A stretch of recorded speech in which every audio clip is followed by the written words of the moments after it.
Hey there, abiding fam, and welcome back for another journal with me. Or hello if you are new. My name is Kelsey Lee, and today we're going to be diving into my abiding journal, otherwise known as my daily journal, and documenting 2 days together, which happen to be Valentine's Day weekend. So the 13th and 14th of February this year. And I decided for this weekend to do a more vintage romantic theme since it is documenting the day of love or the weekend of love in this case, after all. So I just picked out a few items from my collection that have more of that vintage romantic vibe that I was going for.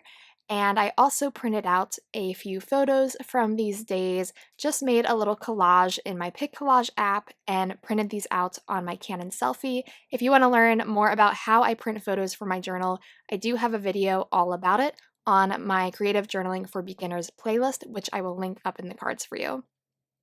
So for this entry, I decided that I really wanted to play with this beautiful piece of tissue paper that I've had in my collection for a while. And this is a really great example of something that you can hold onto and recycle to use in your journal. Tissue paper is really inexpensive and many times completely free if we choose to save the tissue paper that we get through gifts and things like that. So in this case, I decided to take this beautiful floral tissue paper and use it as my background. And even though I've been documenting each day in my journal separately, I really wanted to visually show that these days were connected in my mind because they were the entire Valentine's Day weekend. And the tissue paper was a way for me to do that visually. So I decided to have the tissue paper go on both sides of the page.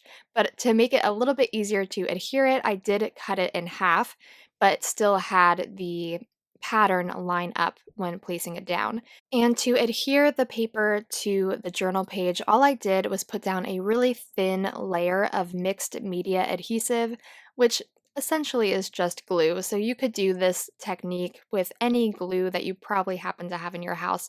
And then since the paper is so thin, I wanted to prevent the glue from seeping through the paper itself, which is why I used a paintbrush to just make sure that the layer of adhesive was really, really thin, and then just put the paper right on top of it. And I did personally use my heat gun just to dry it a little bit faster, but that's certainly not necessary. If you don't have a heat gun, you can just give it a little bit of dry time and it will dry pretty quickly because it's such a thin layer. But we all know at this point that I'm a pretty impatient crafter and journaler, so I just got out the heat gun to make it extra quick. And then I was a little bit annoyed by the fact that I did not take my time to make a really clean cut and make everything line up really nicely. So I kind of had this hole in the middle, but I decided to just put a piece of this translucent washi tape over it that actually has words from like a love poem on it, so it fit well with the theme and kind of has that vintage look as well. But I think in the future, I might consider being a little bit more careful with cutting up a tissue paper piece like this so that it really looks seamless across the two pages.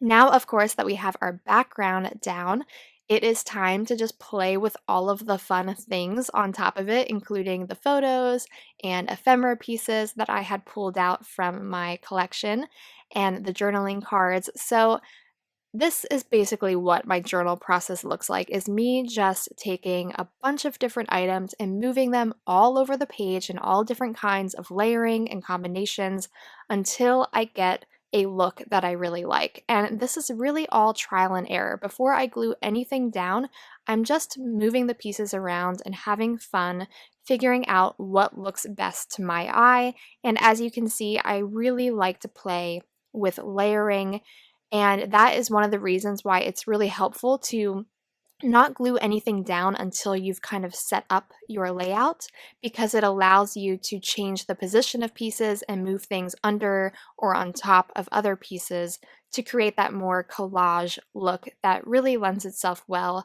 I think, to the more vintage, older journal look. And as you can see, I decided to play with this calendar piece that I have. This is a really old calendar that I actually bought at a used bookstore. They had a box of just old books and calendars and things that had a really cool vintage look that they were selling for really cheap, and so I bought it with the intention of cutting it up to use in my journal. So that is something I always recommend people keep their eyes out for, is going to used bookstores or a local Goodwill or something like that, and look for old books and calendars that you can cut apart to use in your journal and basically give them a second life. So as you can see, I have made my little collage on both pages, and I decided to tie in the washi tape that I had put down the center a little bit more with the page and make it feel a little bit more intentional. I would add another strip to the left page as well as the right page, and that gives you nice cohesion through the entire entry. And it also is pleasing to the eye because it follows the rule of threes. Things in odd numbers, and especially threes, are very pleasing to the eye. So that is something that I try and keep in mind as I'm creating entries. So now I have 3 strips of washi that kind of move diagonally up the page. On the left page, I decided that the little collage I had been creating, I wanted to move down to be in the center of the page so that it really was just the focal point. And my intention with this side of the page was to keep things as minimal as possible and as centrally located as possible so that you could really appreciate the tissue paper that was in the background, especially because on the right side of the page, I had a lot more going on. I have a ton of photos for that day that I wanted to include. And so the beautiful tissue paper gets a little bit lost on this page and it's a little busier than I would like. But I think having the left side a little bit cleaner helps to just balance everything out. And once I figured out my layouts, it was really just a matter of putting all the elements down using my handy dandy tape runner, which is my usual go-to adhesive. And as you also saw, I decided to use my decorative corner rounder to just add that slightly unnecessary, but at the same time adds a little something touch to the edges of the corners of my photos that I personally think adds that additional vintage vibe. And then I just, to finish the page, went in with some hand lettering using one of my Pentel Touch brush markers to add little highlights, or you could call them captions or titles, for the main events of that day. So of course, I used the title of Valentine's Day, and then I also did things like dinner at Iron Hill, which is where we enjoyed our meal, or going on a winter walk, which was one of our main activities for that day. And as you can see, I could not quite get through a journal entry without pulling out one sticker book.